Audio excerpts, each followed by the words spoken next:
What's up, fishes and fishettes? Welcome back to the channel. We're back at it with another video coming at you guys from Gardena, California, where we are going to be playing at the Hustler Casino for the Johnnie Vibes Meetup game. Hell freaking yeah, we were so excited for this, looking forward to this game for a long time.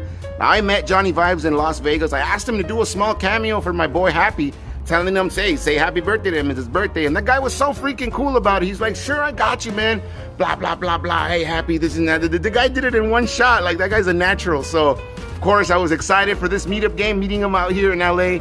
And man, let me tell you guys, that meetup game was freaking awesome. Everything went according to plan. A lot of people showed up. Go for it. The whole thing.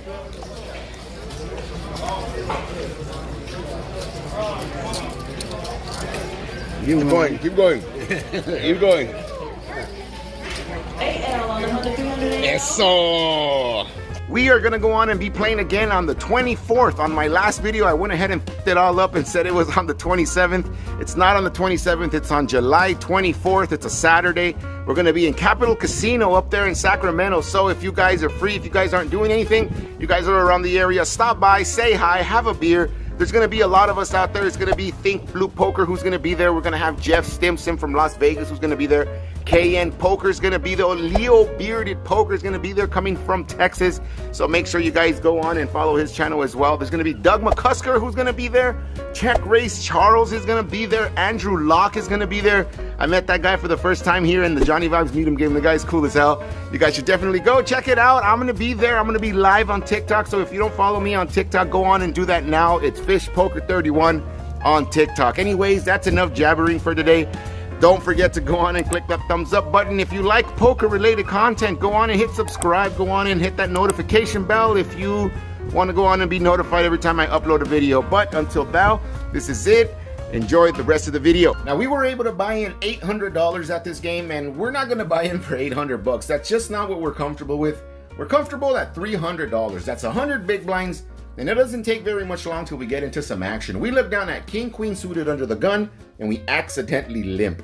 I thought I was big blind. I put my $3 in. Our opponent to my left, she goes on and folds, and by the time I realized my stupidity, it was too late. It counted as a limp, but it doesn't matter. Our opponent on the button, he goes on and he bumps it up to 20 bucks. It comes back around to me after everyone folds, and of course, I'm halfway there, so I make the call, and we go heads up to a flop of 6, 10 deuce, 2 hearts, 1 club. We check it to our opponent, and he goes on and fires a mandatory continuation bet of 15 bucks. Now, this is gonna sound stupid, but the way this guy put those 15 bucks in the middle, that just didn't tickle my pickle in the right way. If you're a poker player, you know exactly what I'm talking about. And if you're not a poker player, then you're just not gonna understand. But there's times at the table where people do things that set off bells. They set off alarms, and they just smell weakness. The fact that this gentleman went ahead and made it $15 more to me to win a pot of 55, I go on and I float. We call the 15 bucks, and we go heads up to a 5 of clubs on the turn. Now, this is a great card for us. We pick up a flush draw, which means more equity. Anyways, I check it to my opponent. He goes on and fires off a bet of 65 bucks. Now, I'm thinking to myself that this 5 should not have helped. And if this guy didn't have it on the flop, he most certainly does not have it on the turn. Based on that and the fact that we've already established that our opponent is weak, we cannot just call this. If we call this, we're gonna have less than a pot-sized bet by the river. And if we want to take this pot down, it has to be now. This is the time right now to, first off, smash that like button. But it's time to go all in. That's the only way I'm gonna win it. I go all in, and of course, my opponent folds. We take this one down with sheer aggression and a solid read. Get his face, Get me. Show the bluff. You're the bluff right here. You're gonna have to. Now you get to reveal it. You'll watch it on the vlog. Now we're on the cutoff, looking down at these beautiful cowboys.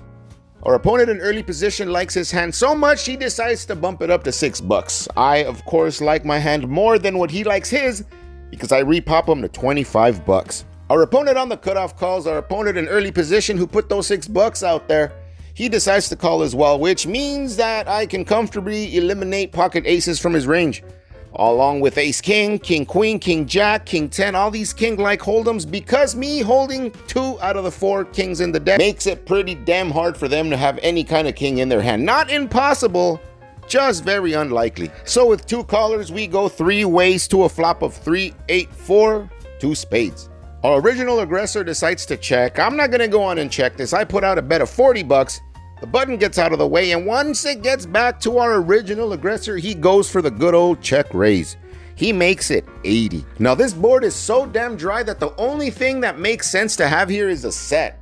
And if he does have a set, then he's giving me a good price to see a turn. I go on and I make the call, and we go heads up to the turn, which comes a 10 of diamonds. My opponent decides to slow down here and check. Now this is kind of weird to me because he showed so much aggression prior to this turn that at this point I'm pretty sure this guy is only on some sort of a draw.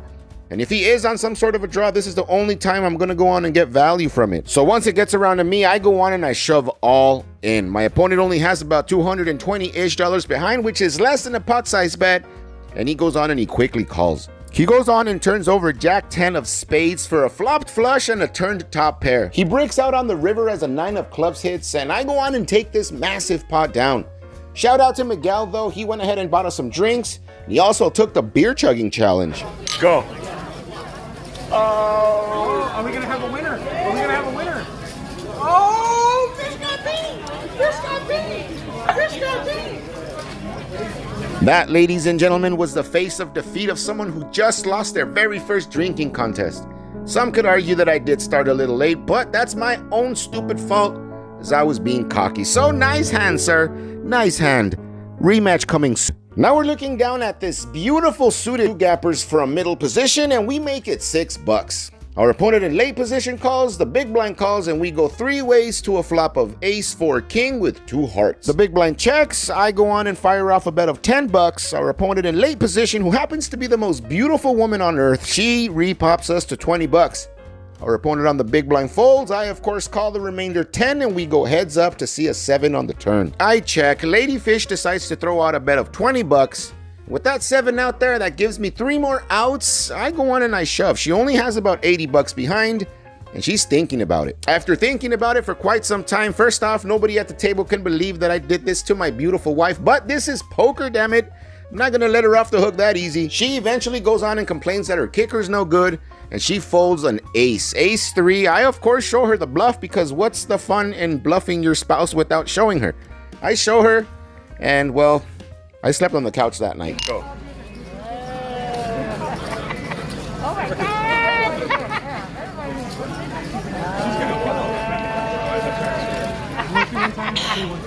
I couldn't.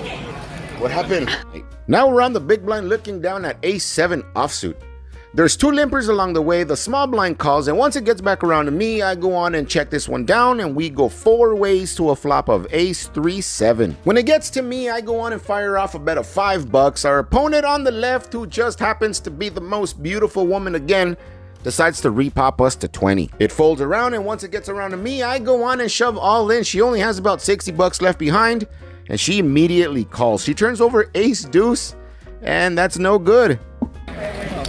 I have 2 pair. No!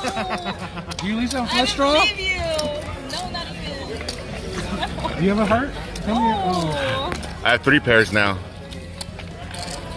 They have got 7. I'm done. How do you feel?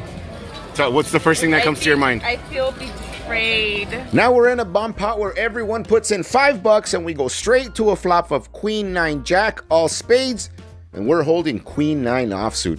We flop 2 pair, and it checks to me, and I make it 14 bucks. Think Blue Poker's on the small blind, and he goes on and he check raises me to 50 bucks. Everybody goes on and folds. It comes back around to me. Of course, I make the call, and we go heads up to see a 4 of spades on the turn. Blue's first to act, and he goes on and he checks. I go on and I check back, and we go heads up to see a 6 of spades on the river. Blue checks it again, and I cannot check this one back for some stupid reason. The greed in me is not allowing me to just let go of those $140 in the pot. I make it 60 bucks, and he goes on and he snap calls. He turns over the 10 of spades, flopping an open-ended straight flush draw, turning a flush, and just taking all my freaking money when I try to get him off a chop. If you'd like to see this exact same hand through the eyes of Think Blue Poker, go on and check out his Johnnie Vibes video on his channel. He has this exact same hand played through his eyes. Nice hand, man. For this last hand of the night, we look down at Jack 9 suited in middle position, and damn, I love this hand. So we go on and we bump it up to 10 bucks. We get 3 callers and we go 4 ways to a flop of 994 with 2 hearts. Happy Face Hold'em over on the small blind decides to lead into us for 30 bucks. Of course, once it gets around to me, I'm gonna go on and repop this to 100 because we're not gonna let him off the hook that easy. Everyone else folds and he decides that he really loves his hand. So he goes on and he shoves for the remainder 296 bucks in his stack. And we go heads up to see a full run out. A 5 of clubs hits on the turn, a 6 of clubs hits on the river. We go on and we take this massive pot down. Happy just goes on and folds his hand. And at the time I didn't know what he had.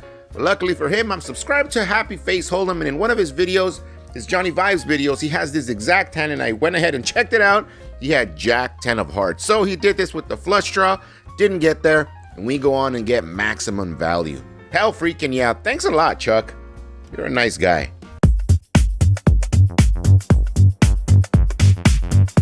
All right, fishes, that's all I have for you guys today. Hopefully you guys enjoyed it. We went ahead and bought in for 300 bucks. We cashed out for 780 bucks, which makes it a pretty damn good day. Big ol' shout out, big ol' thank you to everybody out there who went ahead and bought me a beer. Everybody who took the beer chugging challenge. Dude, salud. Salud.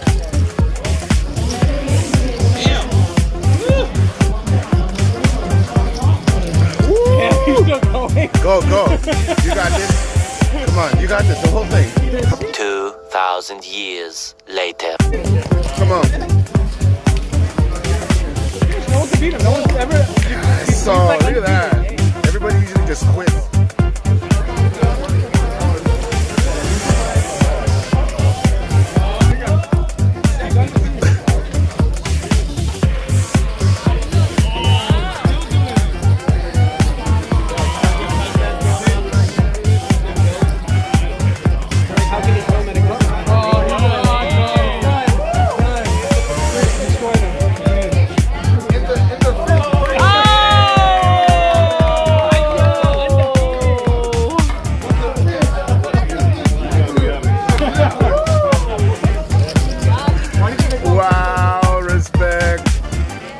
Yeah, salud. You guys are all freaking amazing. Thank you guys. Hopefully to see you guys up there in Sacramento. And until then, this is it. See you guys on the next one.